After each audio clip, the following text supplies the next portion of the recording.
The Year of Faith, celebrating 50 years of Vatican II, is a production of CTNY, the Catholic television network of Youngstown. It seeks to share important information on the documents of the Second Vatican Council and how they shaped and changed the life of the Church. Your program hosts are Father Jim Korda and Father Jeffrey Mickler.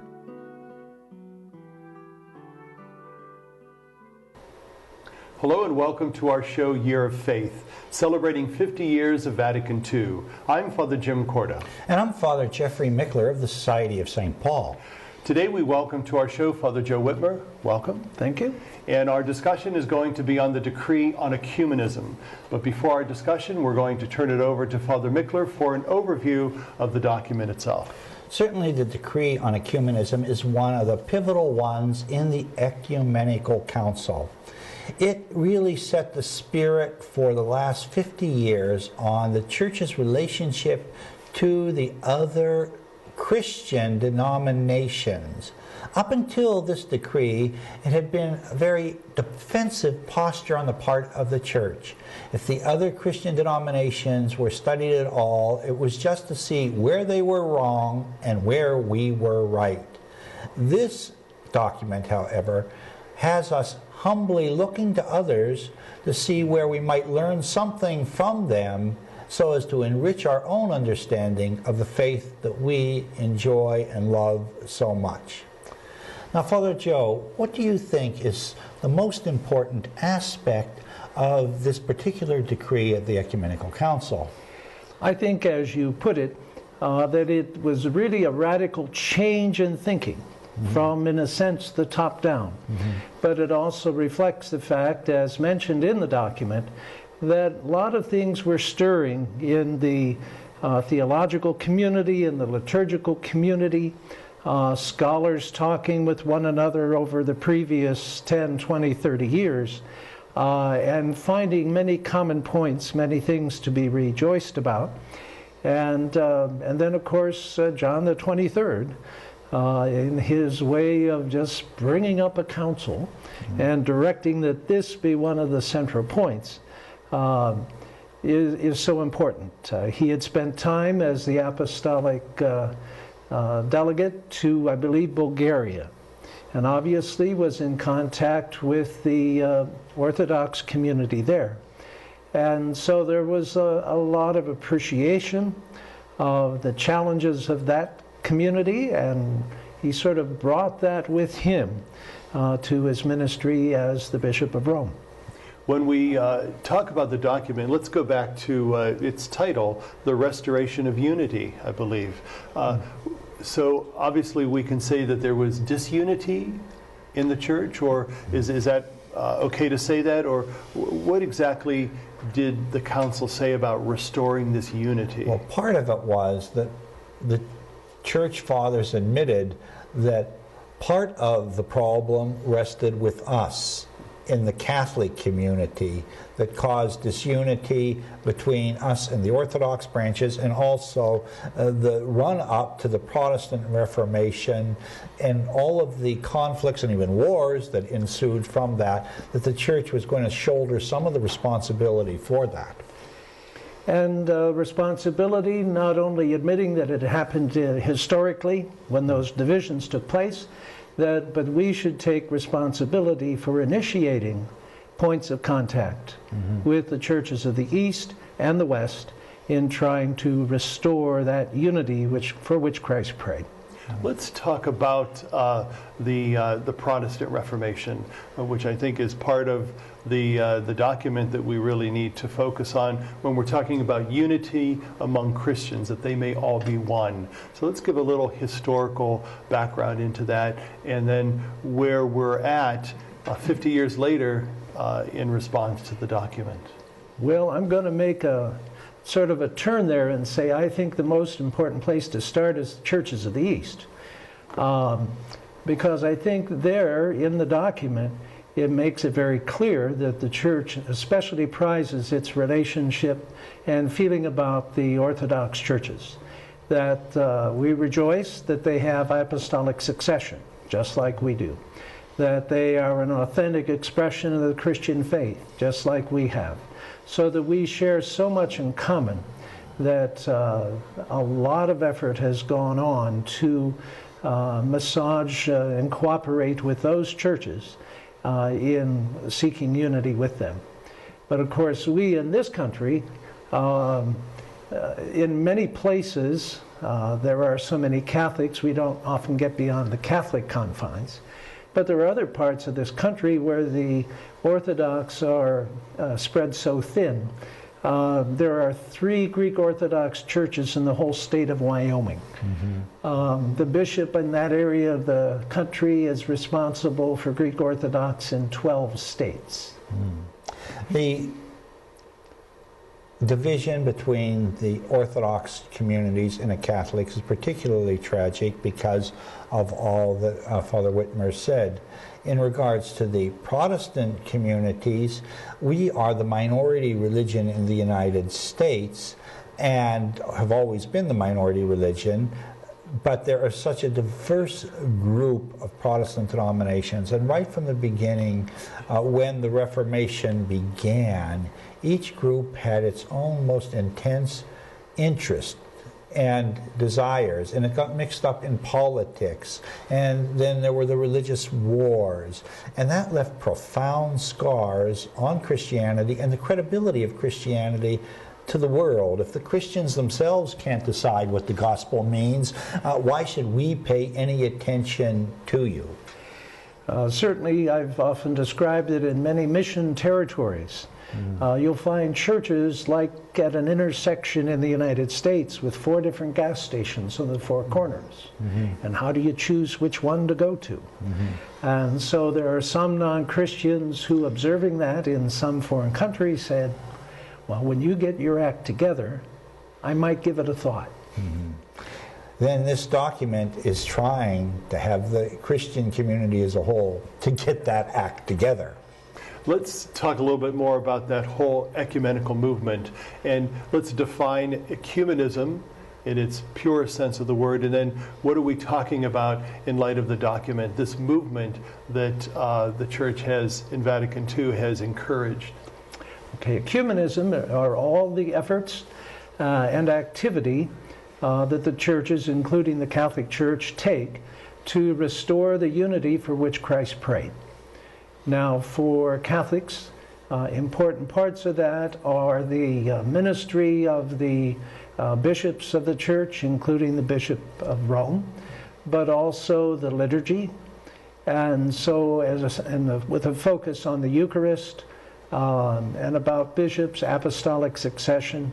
So these are things that are very important in our history right up to the present. So how that will move, we're not sure. Of course, many years after the council, Pope John Paul II made a bold statement. He said, it's obvious that the ministry of the Bishop of Rome is a problem for many Christians. Is there any way that we might modify the expression of this ministry in such ways to bring about more healing among Christians? Wow. Yeah. The ecumenical movement, as Father Witmer stated, actually began before the Vatican Council, and the World Council of Churches was a leader in that effort amongst the Protestant denominations. But Catholicism was standing outside of that officially because there was this fear, well, if we start talking with everybody, there'll be a relativism where all of our faiths are equally the same, and then why would anybody want to become Catholic, and shouldn't everybody then believe whatever they want to believe? That was the attitude before the Vatican Council, although there was all of these scholarly connections that were always going on. Certainly, in the Week of Prayer for Christian Unity, or the Christian Unity Octave, as it was called much earlier, goes back over 100 years. So that praying for unity is certainly one of the most important activities that the Council document lifts up. That ought to be done not just by bishops or popes, but also by the faithful and local parish communities in different communities around. If we don't want it, why are we praying for it? And if we do want it, we need to pray for it. And I think one of the fundamental things, at least for us, and especially for us as Christians, is our common union with the Trinity. And so that really is fundamental, and obviously that's part of the document. Let's talk about that Trinitarian unity and what we all celebrate with that as Christians. Well, certainly the Trinity and the nature of Jesus himself and his prayer for the church and what he did. Those are sort of the core documents that is lifted up in this document, saying that we need to acknowledge all of those who affirm these with us and rejoice in what we hold in common. But then at another point in the document it says that there are many places where we can speak about certain of these truths in different ways. So we don't always have to use the same words to be able to be one in faith. One of the things about the document, there was a great optimism in it that this would bear a lot of fruit. And it certainly has between Catholicism and the mainline churches. But the document didn't address those elements of the Christian faith that want nothing to do with talking to the other denominations, which is still a very big reality. And so because of that, there's a certain innocence about the document and an optimism. Absolutely. There is a feeling that an affirmation that already much is being done, and we should rejoice in that. But also then is the importance of Catholics taking initiatives and certainly cooperating when initiatives come from other places in order to pray, to dialogue, to discover one another more richly and more accurately and more sympathetically, and cooperate in for the common good in many social action items.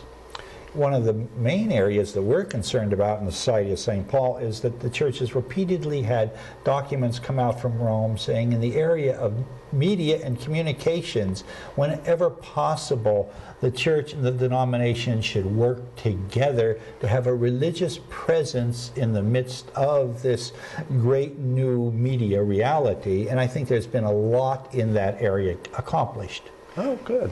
I think another thing that's very important, and we'll talk about this in a bit at more length, is that whole sense that we have so much in common as Christians. And so instead of building on our diversities, let's build on our commonalities. And so we want to talk briefly about that now, but then we'll talk a little bit more about that after the break. Any comment, Father Joe, on that? On our commonality, certainly. In the official dialogues that began immediately after the Council in the United States, in some of them the first topics were on baptism. Were on things that we were pretty sure we were together on. But we needed to affirm that and make sure on both sides that we really did understand each other and were convinced in the same way about the accuracy and importance of these truths in the hierarchy of truths. We're going to talk more about that in a moment. Please stay with us. We'll be right back.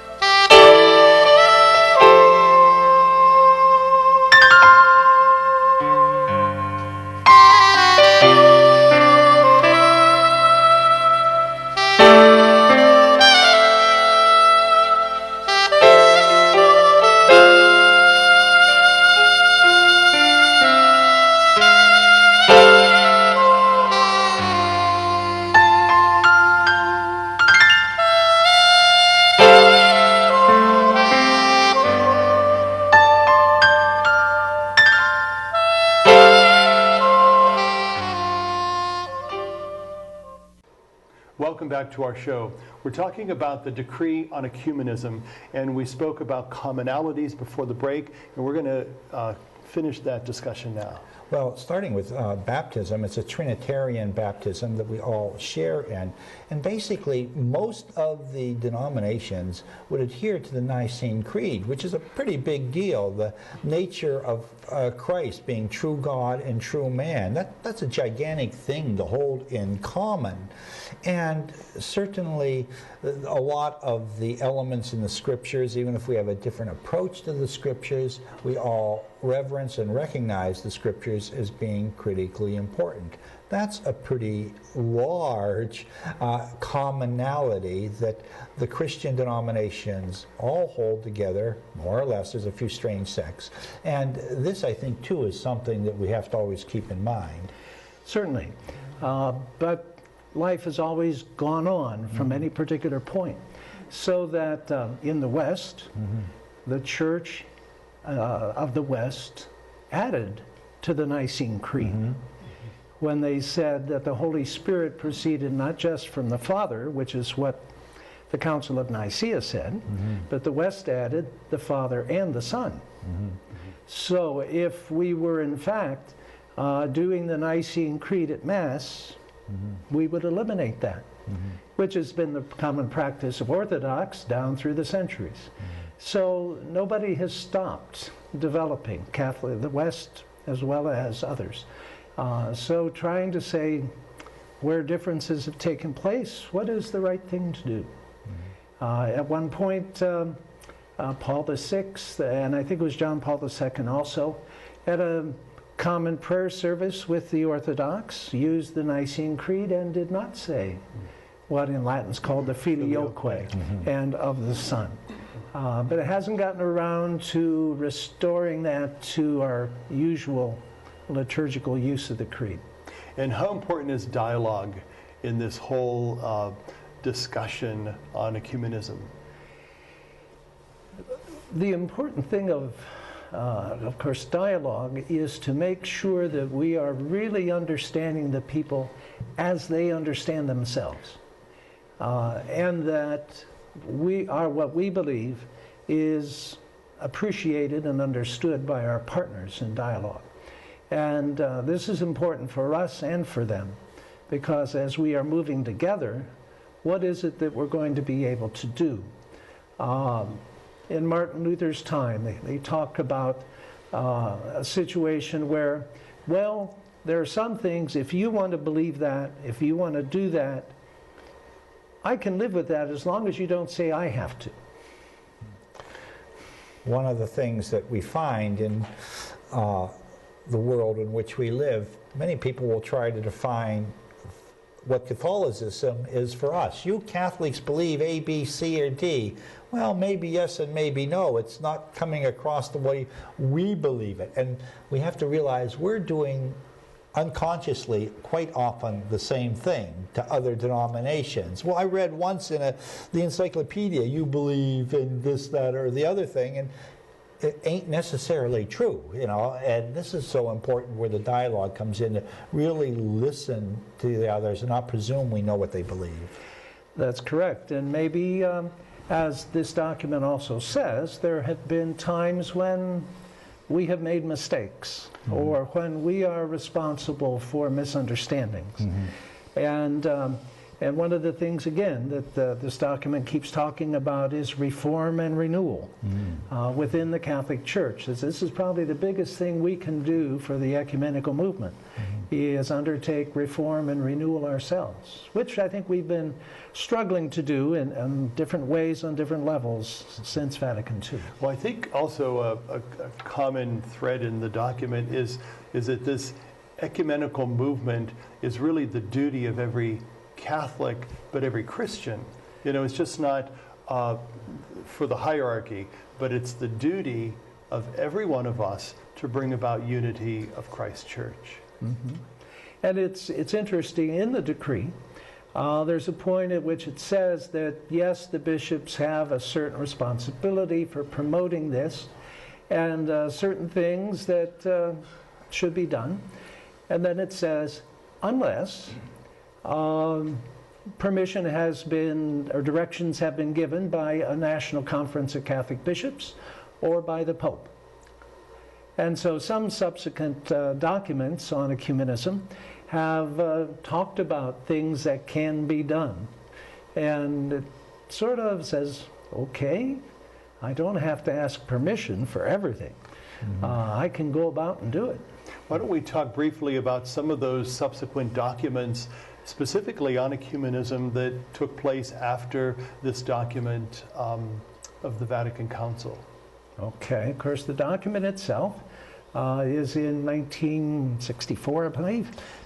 And in 1967 and 70, there were implementing documents that came from Rome that, in a sense, were a direct follow-up to that. But many documents have happened since then. Certainly, Ut Unum Sint, that they may be one, was of John Paul II. But also there was a 1993 directory on ecumenical relations, partly spelling out the importance of a person who is an ecumenical officer or facilitator in each diocese. And that's about maybe 2/3 of the dioceses in the United States actually have one. But we're working at the things that can facilitate this. So there's other documents made between, let's say, a pope and one of the ancient Oriental Orthodox bishops on the nature of Jesus as we each understand it now. So some of these things, as a result of dialogue, have been truly appreciated and grown since. And I think another area that obviously we can talk about that comes from the document is our worship, is how we celebrate. And we do know that there's some commonalities with some of our Christian counterparts in worship. For example, the Lutheran community. Oftentimes, if you go to a Lutheran worship service, it's almost identical to the Catholic. So there's some of those commonalities there. What does this document tell us about our worship? Well, it doesn't say a whole lot about our worship, except to say that this is something that, as you say, we share in different levels with different churches. One of the things that it mentions was sharing in worship together, that this might be something that would be considered. To the extent that ecumenism is a witness of unity already achieved, that would sort of say, no, we shouldn't do things together like this. But on the other hand, if prayer is also seeking the grace for a growing unity, then that would suggest that we should. And that's sort of where the accent came down in this document. One of the things that grew out of this document was an understanding about can those who are not Catholic ever receive communion in a Catholic church? And Rome took a decision of saying yes under certain conditions and circumstances. And this was not interpreted the way it was intended by many leaders of the Eastern Orthodox churches, in saying that, and it needed a clarification, because the Catholics said, since they believe in the Eucharist the way we believe in the Eucharist, and the faith is the same, and they're an apostolic succession, that a Catholic who, let's say, is in a very predominantly Orthodox country and has no access to the sacraments by a Latin Rite bishop or priest may receive communion. And they said, wait a minute, you may think that, Yes. but we don't believe that. And I think the Catholic Church was just trying to be complimentary and affirming what we do feel that we share with them. So this was one of the developments, and then the vice versa, that they could receive if they were without access to an Orthodox priest. one of the things that Father had mentioned earlier, that there's a lot of grassroots initiative that's been approved. And there are prayer services of a non-sacramental nature all the time going on now, thanks to this document. Also, there are the ministerial associations where the priests and ministers in a given area get together to see what can they do in common, not only culturally, but also to build up the spirit of the people in their areas. And that, too, I think, is one of the many fruits of this document. And I think I'd like us to continue that discussion briefly as we get to the end of our time together. We know that it's 50 years since the decree. What's been happening now in the ecumenical movement in our world and in our church? Well, we've become, while not members of the World Council of Churches, we have become observers and active observers. Rome has a special relationship with the World Council. At the National Council of Churches level in this country, again, we are not members, but we are full members of the Faith and Order Commission of the National Council of Churches. And sort of those theological discussions have been very fruitful. And this is 30 years, as we record this, since the document Baptism, Eucharist, and Ministry was published by Faith and Order of the United States National Council of Churches Commission. And it has, its first printing was 5,000 copies. Mm-hmm. It's over hundreds of thousands have been printed and used. And it's been a very good tool, especially in some of the Protestant churches in this country, to sort of bounce off of and relate to things that were being affirmed and how things could move together. I would just hope and pray for the future that somehow we'd be able to cultivate a better relationship with certain evangelical and fundamentalist branches of Christianity so they could understand us better and we could appreciate them more. We know that Jesus found one church, and the prayer of the Lord is unity among all believers. One final comment before we conclude. Well, Christ is with us. We're working for what he prayed for, and so I think that empowers us and stirs us up to action so that we don't get complacent, we don't get any false sense of Irenicism, but to keep at our efforts. Well, we pray certainly for a continuance of the great ecumenical movement in our church and in our world. Amen. Thank you for being with us. Have a good day, and God be with you.